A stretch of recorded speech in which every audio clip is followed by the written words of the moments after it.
Welcome to the best setting for this camera. I guess the best setting is wherever I'm going to feel most comfortable, right? So this is, for me personally anyway, like say, guys,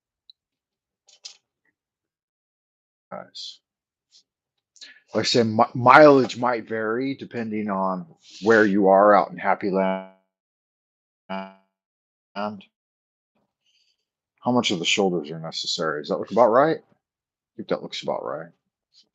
Um, for me personally, it is day 15 of the 100-day magical challenge where you guys are at with it. This one is Pathways of the Magician. So this is just an impromptu live stream. Let's see if I lean back a little, then we're gonna need the camera a little closer, huh? And then go this way. And now I'm kind of off to the right of it. How about that? Does that look better? Just getting some new parameters set up right in the midst of trying to get everything done and like getting a new microphone. Didn't get a new camera. I was going to go with the camera on my laptop anyway because it doesn't seem to really matter that much in the end. But trying to get everything set up, get a backdrop set up, this kind of thing, make some prints for today's talk. Uh, my hard drive disconnected from my laptop somehow. So my internal hard drive on my laptop is not being read by the motherboard. So either the hard drive crashed, which would be a real bummer because none of that information was backed up, or the cable to it, something fouled in the cable from the motherboard to the hard drive. So that hopefully that's the best scenario out of all of them. Um, I was looking up my laptop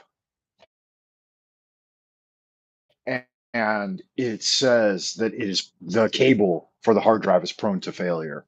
So I'm hoping that's the problem because I don't want to think that I lost all of my data on my last hard drive.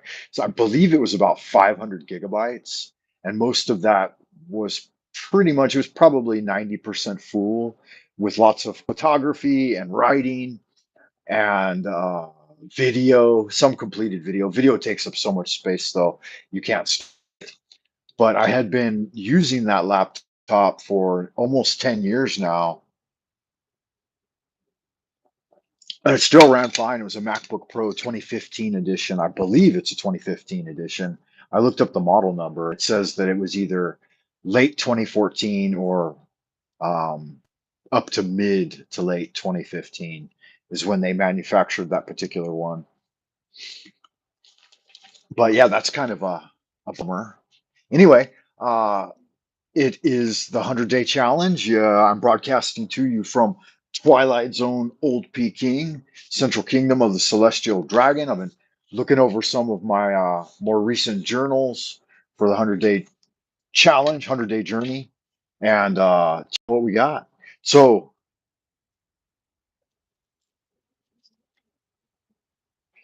was that obvious enough for you? So,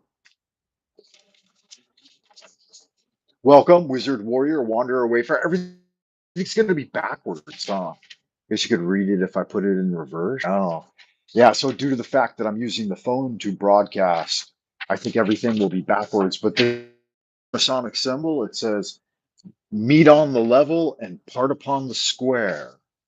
Meet upon the level and part upon, this is the old Freeman Square. Wonder what that means.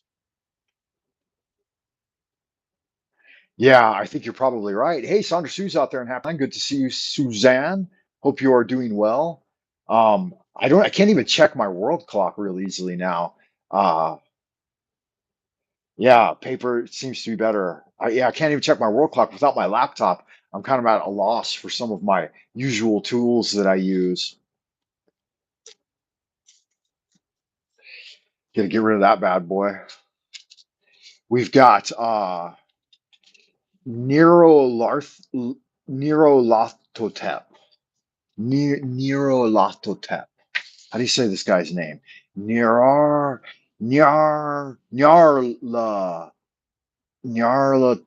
Latotep. Nyar Latotep. Yeah, so this is one of Lovecraft's daemonical divinities, daemoniacal divinities.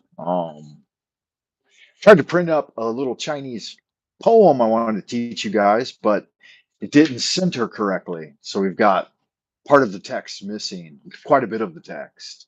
So the file, the picture was too long in resolution and I should have shrank it, but I had just gotten my printer fixed and hadn't got all the settings back to normal yet. A couple of those, not going to show you any of that. Uh, the 100-day challenge. This was the first poster for the 100-day challenge. It was done as a 100-day NADA challenge. So you can see it's in Chinese. It says Neijing Tu, or the pictograph of the internal method. We've got the lunar light crest in the corner there. And then it says it in Chinese, Day Challenge, Bai Guan is the name of that type of challenge. So a 100-day challenge is it's an old thing, man, an ancient thing. The ancient Chinese did it. They used that specifically. I printed up the basic key for basic meanings of the major arcana. This is a good one. I'll put this on the coffee page if you want to go over there and check it out. You probably be able to find it pretty easily on the internet. But I've noticed that a lot of things I found, and that's another thing, a lot of infographics had downloaded from the internet were on that hard drive. If I've lost that hard drive, I've lost a lot. But I lost 2 other hard drives too, not so long ago. It seems like the universe wants to take away my hard drives that have good, potent material. Maybe it's trying to teach me not to be attached to things, huh? Then this is the corrected version that I wrote up. I think that 2 of the action words are out of place. So for the High Priestess number 2 and the Hierophant number 5, I believe that these action words should be switched. Memory and intuition. I've always associated the High Priestess more with intuitive facilities. Obviously, it's a moon thing, and it's the revelation of the secret of the mysteries. So I think it should be switched from the Hierophant. And the Hierophant represents religious behaviors, ritual practices, ceremony, and it should be more related to memory. Anyway, I'll put that up there as well, so you guys can check that out, the original and the edited version. Then, because of the fact that it's the end of the elemental grade of Earth, I printed up the basic rundown for the minor arcana of the element of Earth, the pentacles, coins, or discs, whatever you like to call them. So, of course, all of the minor arcana, the 4 elemental suits, begin with an ace and then finish with the 4 court cards. So here are the inception of Earth, the first tremorings, as it were, right? The first tremors, the first shaking. It's called the root of the powers of Earth. So all things Earth related there are in their incipient form at the moment of inception, when things are just beginning, when you're putting out the seeds. So it's the seed of growth. And then as you go all the way up through them, 1 through 10, then you will go through all the stages of development. Some people use different analogies, but the analogy I like to use is that of a growing plant. So when you utilize the first card, the talus,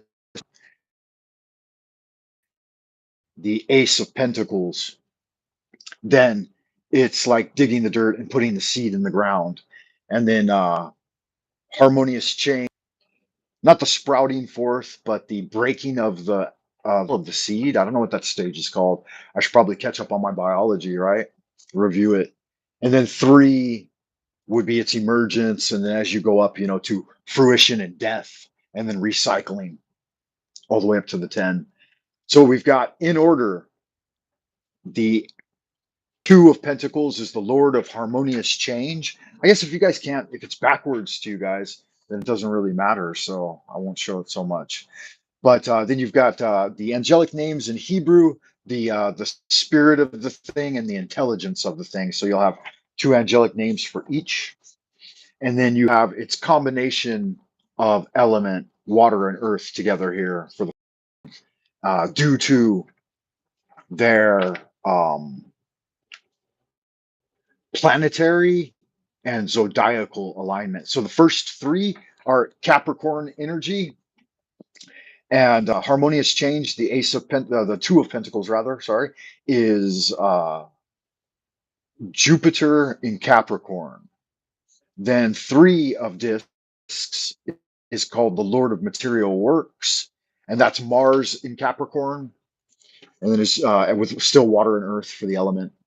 And then number 4 is the Lord of Earthly Power, and that's the Sun in Capricorn. You'll always see that the Sun acting on one of the zodiacal signs produces an entirely beneficent influence, right? We've got Prince, we've got earthly power. And as you go through the other elements, you'll see that when the Sun is acting on one of the zodiacal, it will be a positive expanding influence. After earthly power is number 5, material trouble. And you see that's Mercury, the trickster god, right? The deliverer, the messenger, working through Taurus. So that creates the material trouble. Then we've got Moon. So Moon will often have the more yin or negative acts. But here it's not acting bad. It's the Moon on Taurus with air and earth create material success, the Lord of material success. And if you can, as you go through them, right, you're viewing them on a cheat sheet, as it were, or this, then in the practice of magic, you should try to envision its corresponding uh, painting, right? The card itself. If I have one handy, I will show you. For example, in the Magical Tarot, um, the cards look like this nature. This, I believe, is a Hierophant. Let's see. No, Queen of Swords. So they look like this. So when you look through your memory list, then try to recall not only encoding the key, the action word, or action word or phrase, but also the imagery of it. So when we have the 2 of Pentacles, if you can immediately call to memory the guy in the kind of jester's outfit, he's got a tall, like 10-gallon cap on, and he's balancing the 2 pentacles with a figure 8 or infinity symbol wrapped around them. He's standing on stable ground, but he's got his legs in the form of a cross, representative of the balancing of energies and the lower uh, trinity at the bottom of the tree of life. And then in the background, there's actually turbulent waters with some ships on the seas, and they're going up and down. And then so that's the next level, the pictorial level. Then the action word harmony. The columns at the top of the column. There's a bench. There's 3 people in the picture as well. 2 people he's consulting, and then the craftsman himself, the artisan. Earthly power. You probably think of that one. Of course, I won't go through all of these, but you should do so visually. If you've been doing your tarot contemplations for each card along the path, then you should be able to easily scry those into visualization with your technique that you've been using.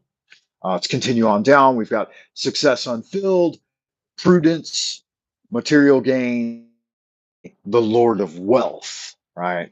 The complete fruition and harvest and gathering of the harvest, and then even just all the way through its cycle to the end. So dead winter when everything just dies off. And then the various court cards. Okay. So make sure to review those on day 15, 30, day 45, and day 60 of the 100-day challenge. Those will be the 2 weeks plus 1 day, right? Because it's 1.5 of a 10 day. So, and I wrote it as Sun in Libra and Moon in Taurus.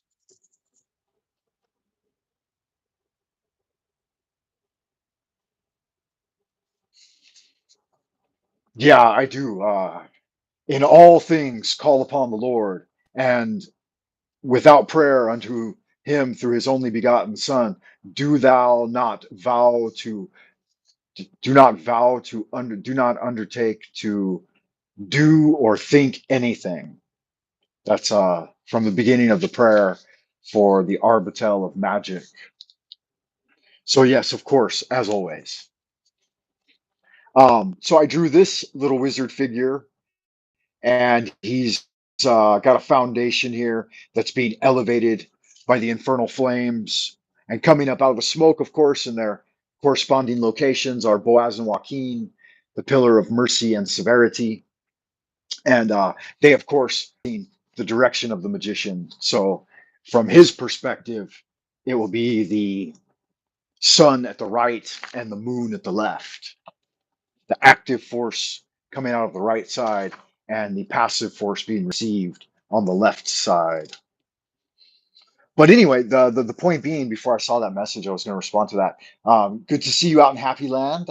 People in the ideas room. Suzanne, good to see you. Love to you as well.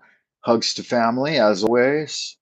And then I found this picture, and all these pictures will be lost, man, if that hard drive's bummed out. I hope it's not. I hope it's just some other problem. It could even be a problem on the, what do they call it, a logic board now, not a motherboard. So on the logic board. Here's a picture of me in California at Poke Runyon's house, receiving my initiation into the first grade of the OTA, the Ordo Templi Astarte. This was done on Apollonia, the summer solstice of 2019. So 4 years ago, I received. You can see the sarcophagus or coffin in the back, right? And this is me robed and with my Mask of the Raging Waters on. So that was good fun. Um, Other things. The next grade we're moving into is the elemental grade of air. So we'll be thinking combinations of the uh, air and uh, how you can combine those into a talisman or a pentacle of some kind. Of course, contemplation of the archangel for air, which is Raphael. So Raphael. And then the powers that Raphael bestows: telepathy, telekinesis, clairaudience, ESP, prophecy, and discernment. So you'll be thinking about those as your key practices throughout this cycle. And this one will last from October 8th to October 22nd. Yeah. Oh, okay, but today's just for review. We're not looking forward just yet. That will start tomorrow. So start tomorrow with the contemplation of the um, Ace of Swords, which will be the first card in the air cycle.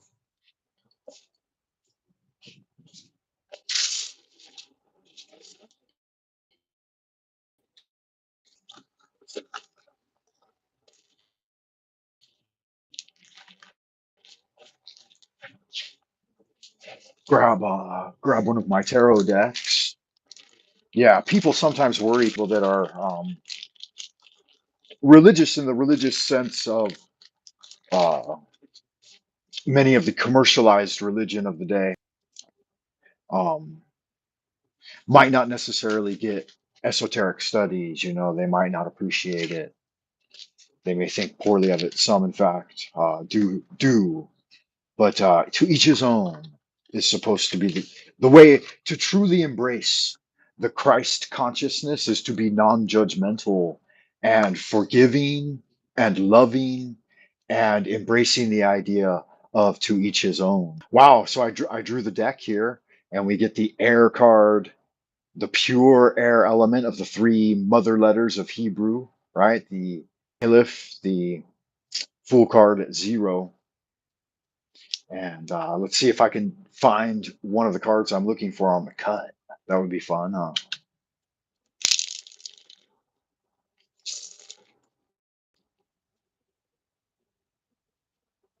So, how are you doing out in Happy Land, Suzanne?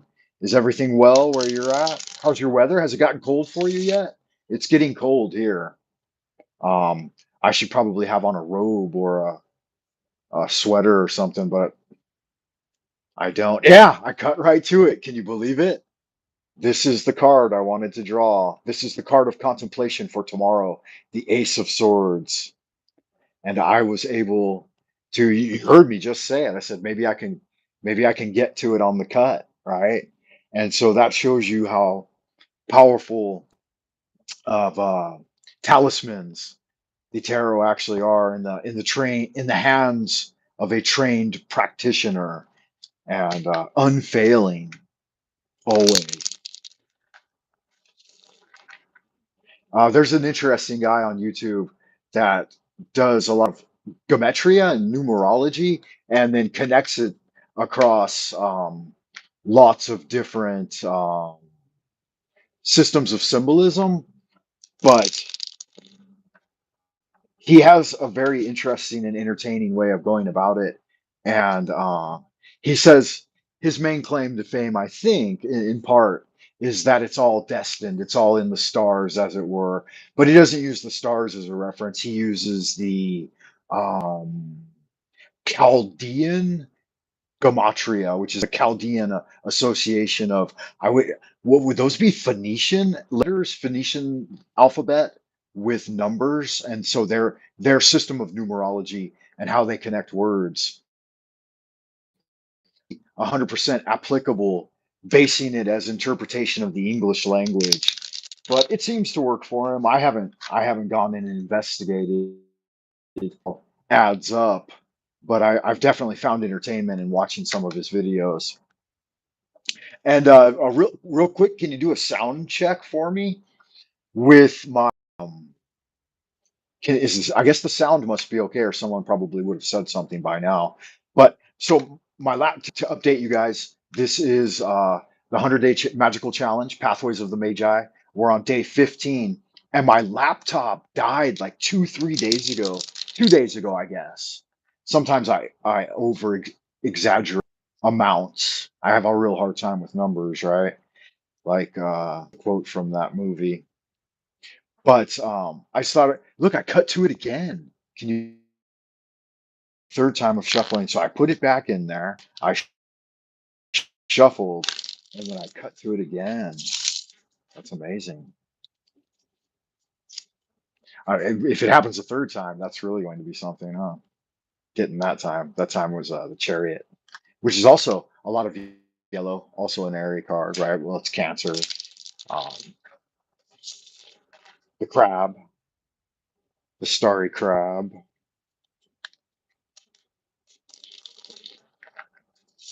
But anyway, so because the laptop died, which is a bummer, I can't check anything myself. I can't check the s- sound quality or level on YouTube. So kind of a bummer that is. Um, Not to worry though. I wanted to go over a few quick notes here as we transition from the perfection and completion, full illumination of the full moon, and now moving into disseminating a time for sharing, conveying awareness, and then moving even into closer to the readjusting, correcting, and tapering down period of the moon phase, and then soon to be in the incubation, preparation, closure, and surrender phase. Uh, I think most of the disseminating energy, which is hoarfrost. That's the Chinese solar term. There's 24 solar terms that make up the year in the Chinese lunisolar calendar for agriculture. And the one we're in, I believe it's 17th, the 17th in the phase. And it is hoarfrost or morning frost. So it should get cold enough that some of the morning frost will freeze. Uh, Pulling random tarot cards for you today. If anybody wants a tarot card, just pop a question in the ideas room, and I'd be more than happy to draw a card for you. Though I warn you, due to the fact that we're moving into constricting magic, right? Incubation and surrender, and the darker phases of the moon, there will be more chastising energy, right? Warnings and typically, well, I don't want to give you any self-fulfilling prophecies, right? But why is that way? Okay. So, heaven and earth, divine spirits, and ancient masters, your son has a question. What will be the energies going into tomorrow? Please respond to me through the system of the tarot. I will accept this response, whether it shows me good fortune or misfortune. So it is commanded and confirmed. So mote it be. So we'll get a couple of shovels from bottom to top this way. And then we'll cut and draw. All right. Week though, if we start tomorrow with the Ace of Swords, then this won't be until next Sunday, so a week from now. Um, this this has a bit of sketchy energy, right? There's going to be some things to watch out for, both within yourself and outside of yourself. So this guy has snuck into the enemy camp and he's stealing away the weapons before the battle. So that's somehow good. It's preparation done before engagement, right? It is the Lord of, what is it? The Lord of, let me see here. Uh, the Lord of shortened force. It's the moon working through Aquarius.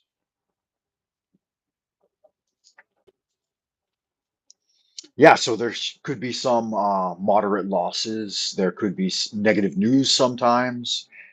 There could, but there is bright energy, so it could be going in both directions. In the one direction, you could be being robbed from, and in the other direction, you could be the one making off with the spoils.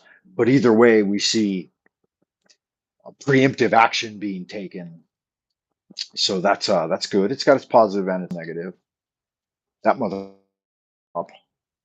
Yeah, during this time of the season, time of the year, it's especially important to stay warm enough and stay out of drafty areas and protect your chi, protect your chi, because going into winter, it's easier to in the autumn. And if you take any of those injuries into the winter, then they will be long lasting. So it also applies to the day, like so with morning being the springtime of the day, and then afternoon being the summer, and then evening being the autumn, and then throughout the night, midnight and past the crux being winter. After a hard day's work, you're more prone or potential to injury on your way home or afterwards when you're cleaning up the tools and stuff. So it's something to be wary of. According to Chinese culture, they do many rituals and ceremonies at this time of year in order to protect and prepare for the coming winter months. In one's lifeline, it would be the autumn of life, like retirement years, past the midlife, and but before the twilight years, before the golden years. So there you have it. All righty. Again, I hope y'all are doing well out in Happy Land. All y'all good-looking, sexy people out there. Um, Keep studying your magic. Keep praying to God, as many are wont to do. Don't become overly reliant on that, though. Uh, on the magician's path, you're more reliant upon the God force working through you and that creativity being endless and support on it rather than unnecessarily requesting favors or beseeching the divine force for things in your interest, right? Of course, you can the interest of all and the interest of your family and so on, but more use of subtle invocations rather than overt um, requests or anything like that. Most of it, you want to get it done with your own magic, right? So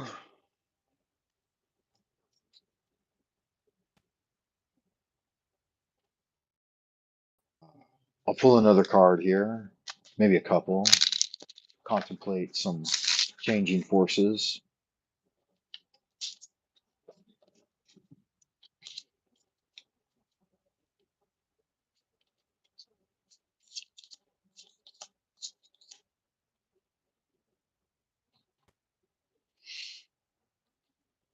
That's an interesting assemblage there of energies. Something I haven't seen maybe ever in that simple three card format, and very active energies. Quite interesting. But again, I don't call upon too many um, perceptions into the future because a lot of it you want it to be a surprise, and you want to be able to deal with it and interact with it without any bias or guile or strategizing on your part. Some of the highest principled teaching in the Tao, at least, is that you keep yourself in a state of naivety and sincerity and humility when approaching a situation. Too much strategizing and education in advance and taking preemptive action, that kind of thing becomes um, what's the word I'm looking for? It's not guileless, right? It's filled with guile, and can't think of it right off the top of my head. But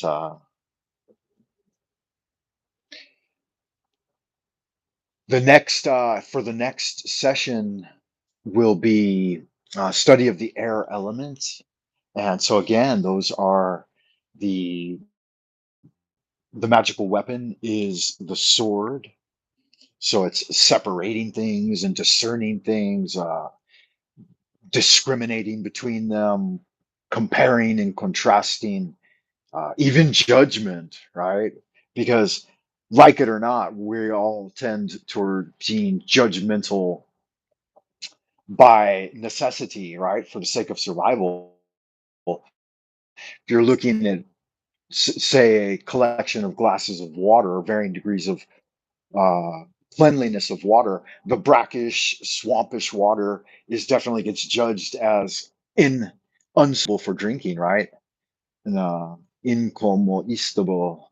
And the pure, pristine, fresh, clear water that's been filtered and boiled is going to range more towards ability and the water you would choose to drink. Speaking of water, I should make myself a tasty beverage. Let's see, other things. This might work out. Let me grab this. Because again, no pressure. This is just a casual conversation with friends, with anyone who might be out there would like to tune in and talk about things. I'll see if how this looks sitting here. A little better. It's not in a frame. I just put it on a piece of board, but that gives a little color to the situation. Break the monotony. Um, Other things might help too. Of course, you don't want to set too much on the edge. You don't want anything falling over on you. You know what I'm saying? That's not gonna fall. Does that look safe? Yeah, it looks safe.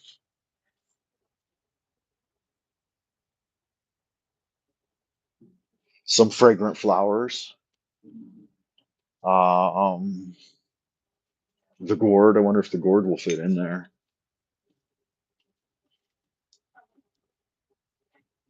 No, unless I move it a little bit. Might work. Nah, it's not gonna work.